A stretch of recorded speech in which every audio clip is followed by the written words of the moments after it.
Hi, I'm Steve. You're watching Research Design Build, and this is my terrible Bobcat. So I picked this Bobcat up for a song from a previous employer that I worked for, but there were 3 issues with it. 1, it was filthy. 2, it had a ton of hours on it because it was left running overnight typically in the production environment, so it would just run for 12-hour shifts straight, and the guys would use it probably for 2 hours worth of those 12 hours. So it's got a ton of idling hours on it. The third and probably most important issue with it is that it drinks coolant pretty much as fast as you can pour it into the engine. So startups kind of look like this.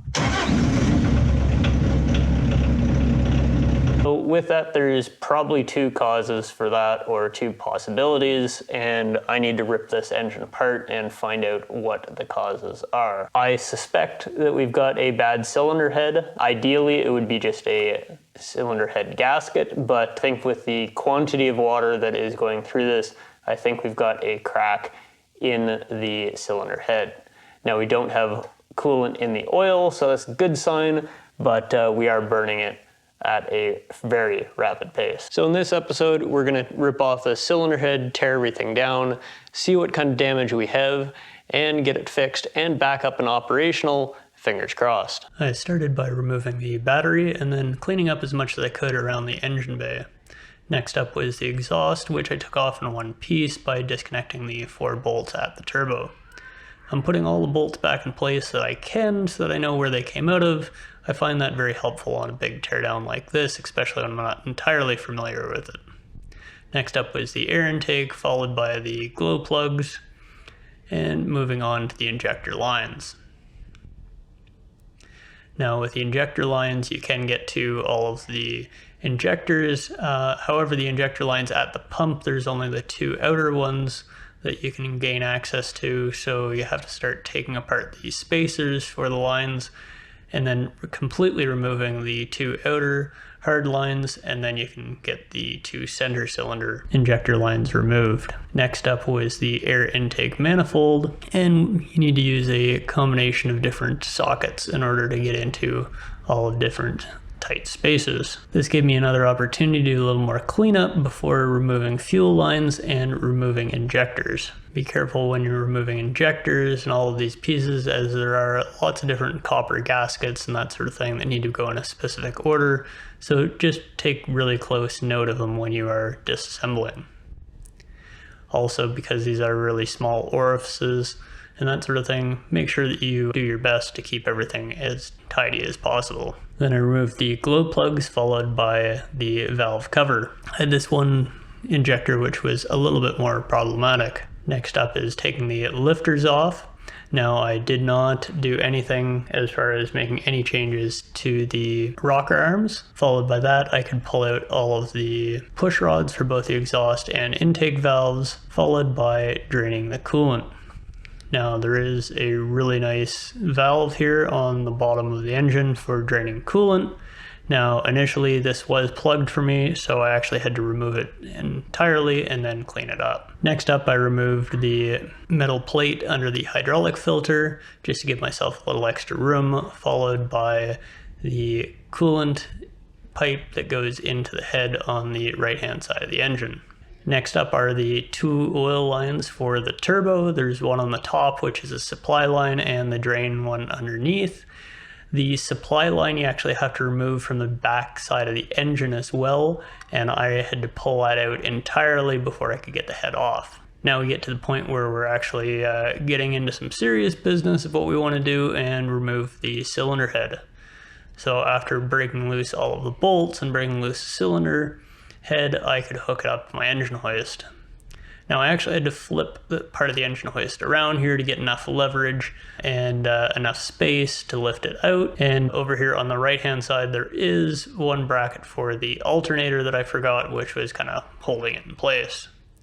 With that disconnected, I could pull out the cylinder head entirely with the exhaust manifold and turbo.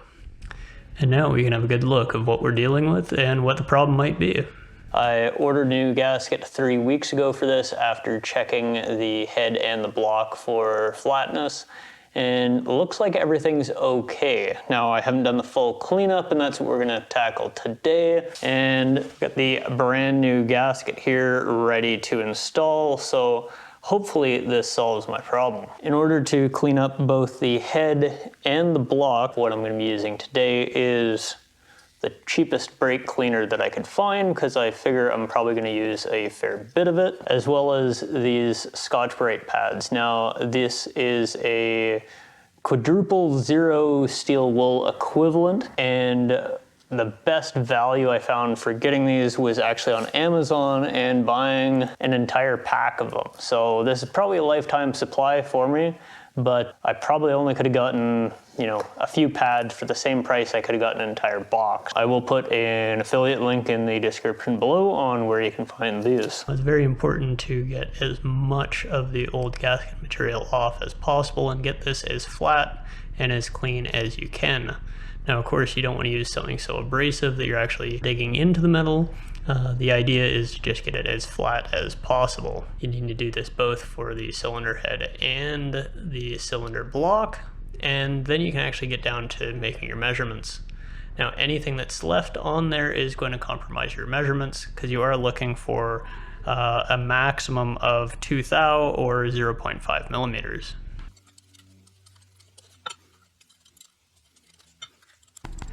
Now I really lucked out here, and both the cylinder head and the block checked out perfect. So it's good to go to reuse the cylinder head. I've got the cylinder head now here mounted onto the block, and it was a little bit of a struggle. It took a little bit of wiggling around to get it to sit down correctly. There is a locating pin that I was having trouble getting registered on the head that's on the far back right-hand corner of the block, but got that sitting down. The one thing that was kind of in my way in getting it into position was a bracket that holds the tension on the alternator. So once I removed that bracket, then I was able to wiggle it about and get it sitting down where I needed it to be. I also used 2 of the head studs to kind of locate it as well and make sure that I was lined up with that locator pin.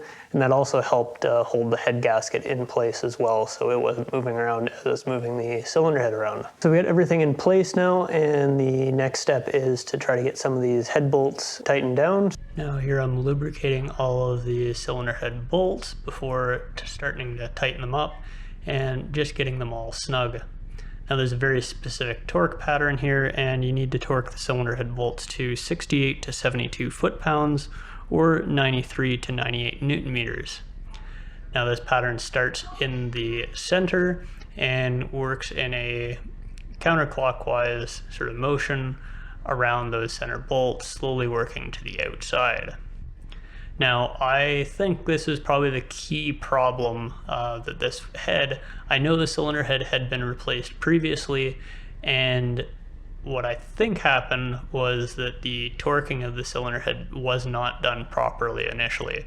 I couldn't really see anything wrong with the cylinder head gasket itself. I chose not to reuse it, I chose to get a new one, but seemed to not be as tight as probably it should have been when I was breaking the bolts loose. Once those are torqued down to spec, then we can get back to the reassembly, so getting the turbo oil lines, both the feed and return lines back on. Remember to get the bolt at the back of the engine for the feed line back on. Then we can get the rocker assembly back installed. Now I didn't touch anything with the rocker arms, so they should all be still adjusted just as well as they were before. Torque spec for the rocker arm bolts are 17 to 20 foot-pounds or 23.5 to 27.5 newton meters. At this point, I turned the engine over by hand just to make sure that I wasn't having any interference between any of the valves and pistons, so that on initial startup I didn't have any catastrophic failures. Next up was the reinstallation of the valve cover. I did reuse the valve cover gasket, just made sure I cleaned it up and oiled it before reinstalling it. The valve cover bolts are just on hand tight, but there is a torque spec for those. It is quite low. Next, that was the injector holders, and those are 19 to 22 foot-pounds or 25.5 to 29.4 newton meters.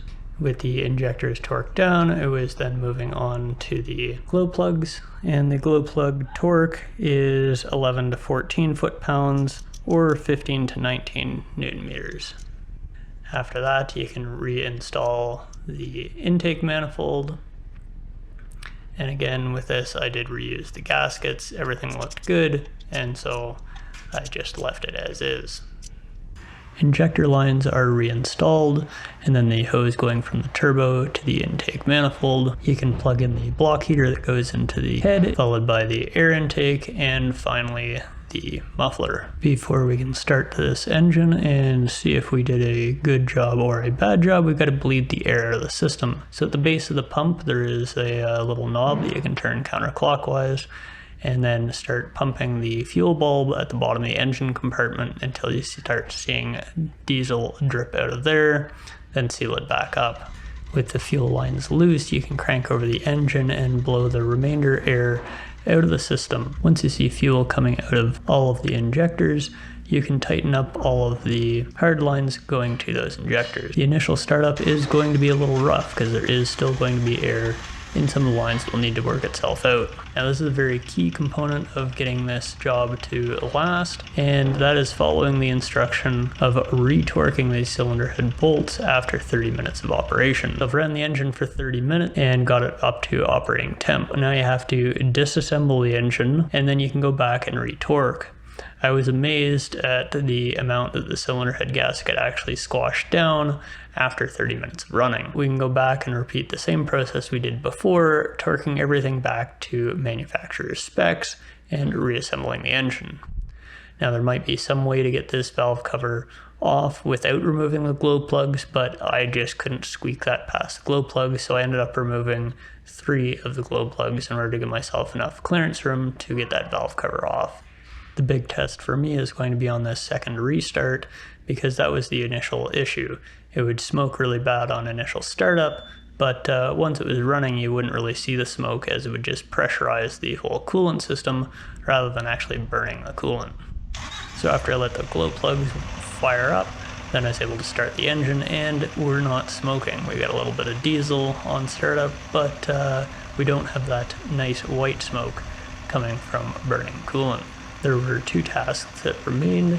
One was to refill the entire coolant system with the appropriate coolant, and second was to change the oil.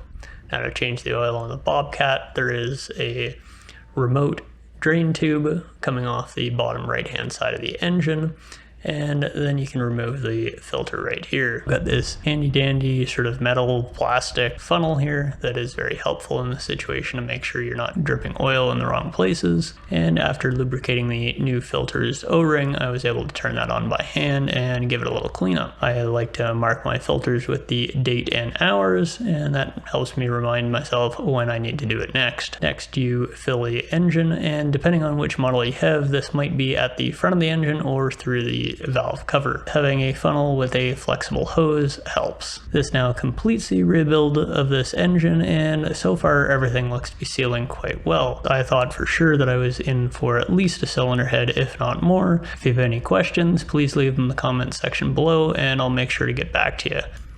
Until next time, we'll see you later.